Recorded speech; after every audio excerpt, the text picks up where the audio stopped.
So good day everyone. So we are here to discuss our report. So our report is about connecting computers to servers. So what is server? A server is a powerful computer that provides services to other computers, known as clients over a network. Imagine a server as central hub that stores and manages resources that multiple users can access. So, dito sa server is halimbawa is merong isang kumpanya na maliit na meron ding server. So, yung mga empleyado nila is pwede silang maglagay ng mga file sa server na yon para mas madaling ma-access ng iba. So, pwede ring magbahagi ng isang printer na nakakonect doon sa isang server para mas madali silang maka-receive and makasend ng mga email. So, why connect to a server? First, use files easily. It use the same printer from anywhere. Keep your data safe. Work together in projects. Get email and other services. Back up your important files and access your stuff from anywhere. So here are the types of servers. File servers, web server, mail server, print server, database server, and game server. So file server, it stores and manage files for users on a network. And also the web server, it is a host websites and deliver web pages to a user's browsers. And mail servers handle email communication and manage inboxes. The print server manage printing tasks for multiple user. And database server, it store and manage large amount of data for application. And lastly, the server. If you play an online games, this server hosts the game world and manages interaction between player. So it makes sure everyone is playing the same game at the same time. Next.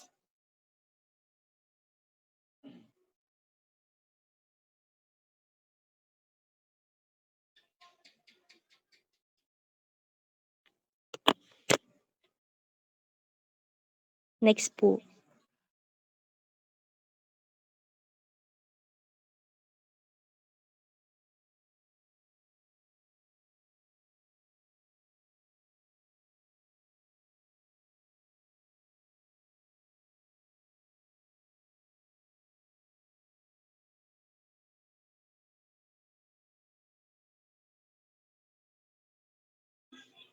So the network types is LAN 1. And the network components, it is clients, servers, switches, routers, and cables. And the network protocols, it is the TCP or IP and HTTP and FTP.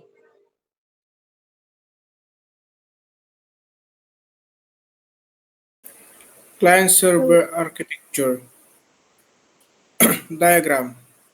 A simple visual representation of a client connecting to a server. The diagram shows a simple representation of a client like your computer or phone connecting to a server. The client sends requests and the server provides the request data or service. Explanation how a client requests services from a server. In simple terms, the client asks for something in needs, such as a web page or a file, and the server responds by delivering that source. This process is the foundation of many systems we use daily. Example: a user accessing a website from a web server.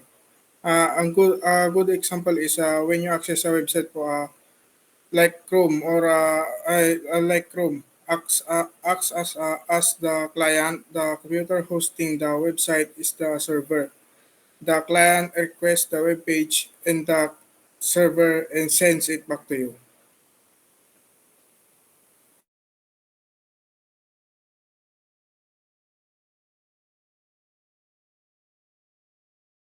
Connecting to a server.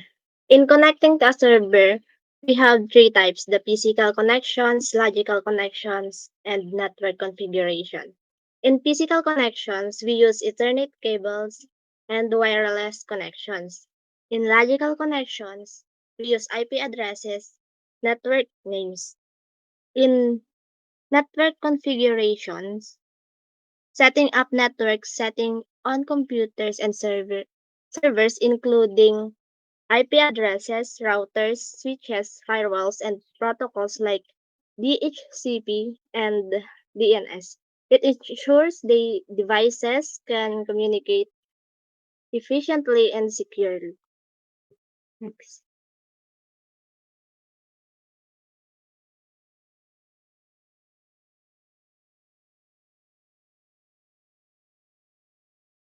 So let's proceed for the common server services. So file sharing. So the file sharing services ay paraan natin or way natin para mag-share or magpalitan ng files tulad ng documents, photos, videos at iba pang digital content sa network or internet. So madalas itong ginagamit sa office, work, school project or kahit sa personal sharing ng mga files. So paano gumagana ang file sharing services? Una, ah, upload. Mag-upload. So si users ay nag-upload ng file sa isang server or platforms, for example sa Google Drive. The second is the share link. So ang file ay pwedeng i-share gamit ang link or email invitations. For download, so pwedeng i-download ang file gamit ang access na binigay mo. So halimbawa ng file sharings, we have four, which is the Google Drive, Dropbox, OneDrive, and WeTransfer. So the advantage of file sharing services, so yung una is convenience. So madaling mag-share kahit malayo ang ibang tao. And for collaboration, pwede tayong mag-edit ng sabay-sabay. And the security is may password protection at control kung sino lang yung makaka-access. So second is the printing.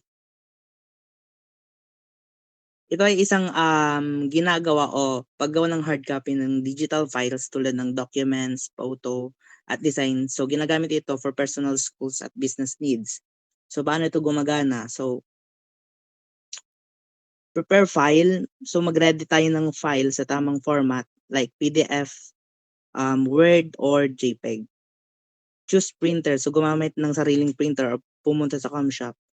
And the last is the print settings. So sa settings may paper size doon tulad ng A4, letter, color, black and white. Tapos, ano tayong halimbawa ng printing services tulad ng documents printing, photo printing, customized printing, and 3D printing. So sa documents printing, dito for essay, reports, resume, for the photo printing sa mga litrato art at posters, and sa customized, dito pwedeng gumawa ng t-shirts, mugs, tarpaulin design.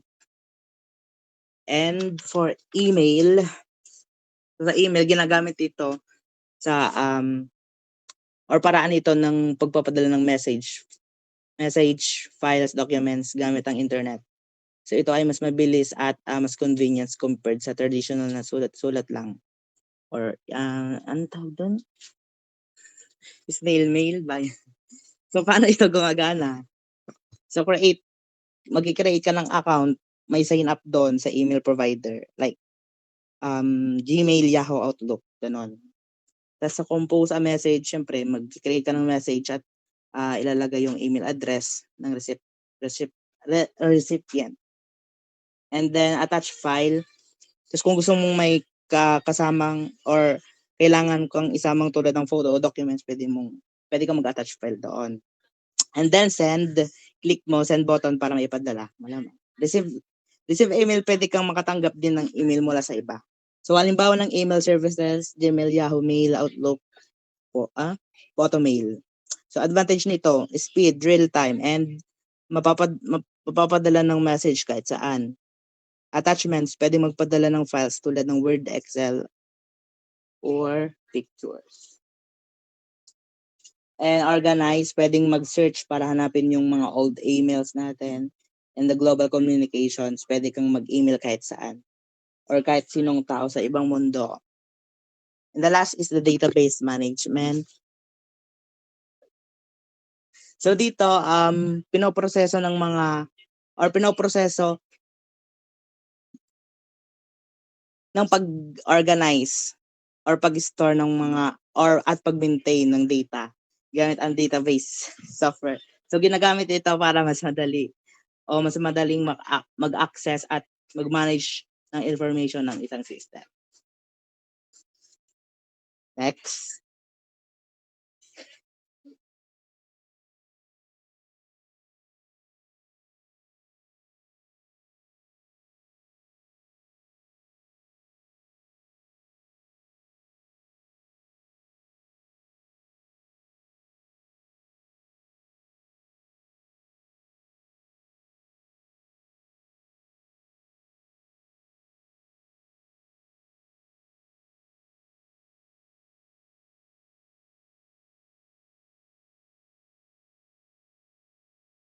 Kalaos.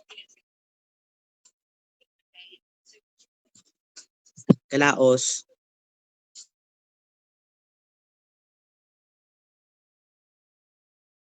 Network insecurity,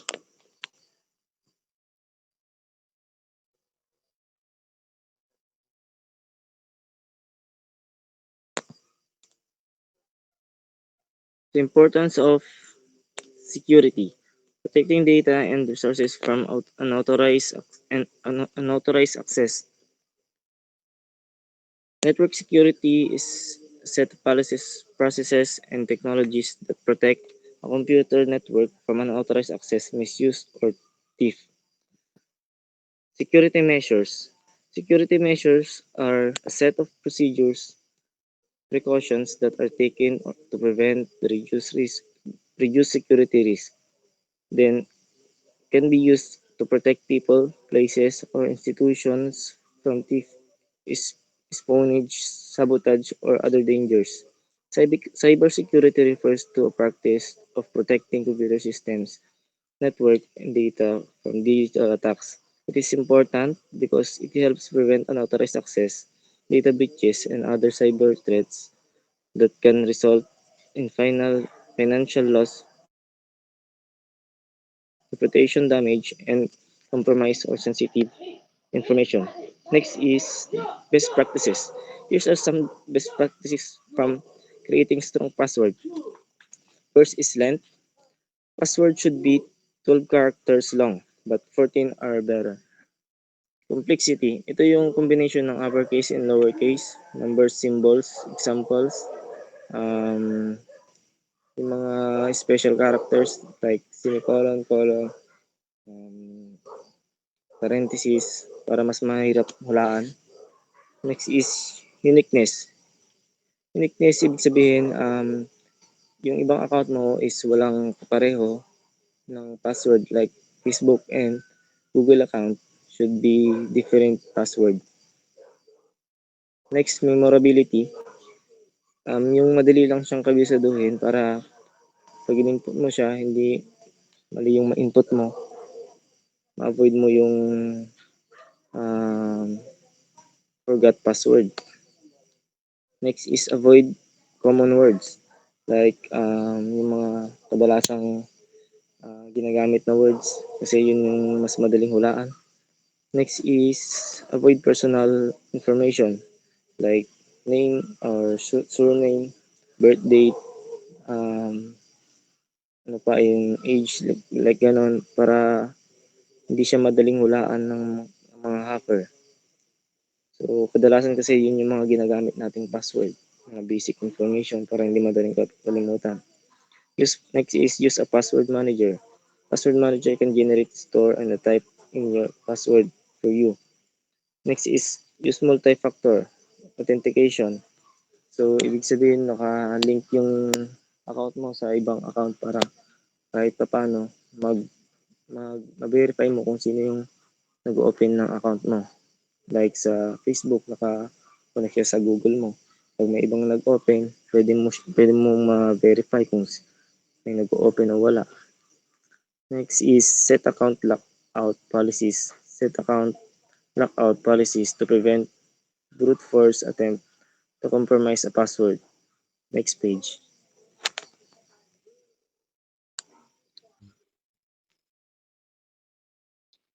Troubleshooting network issues. Common problems.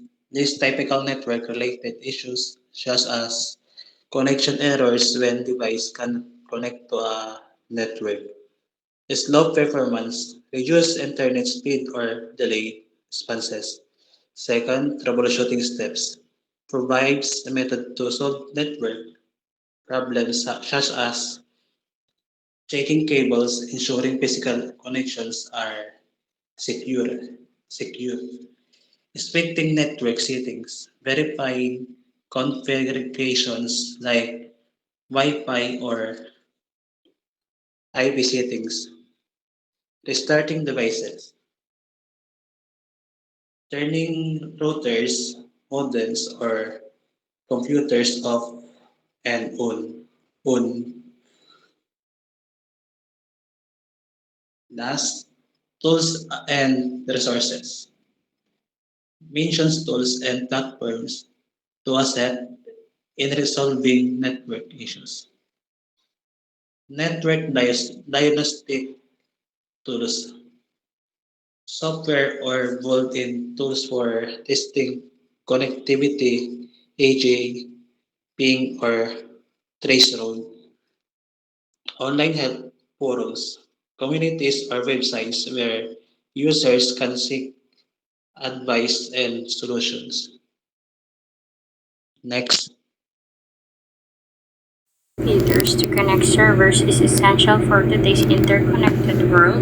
We've explored the basic of networks, the client-server model, common server services, and the importance of network security. By mastering these concepts, you can effectively utilize the power and efficiency of the server-based solutions for your personal and professional needs.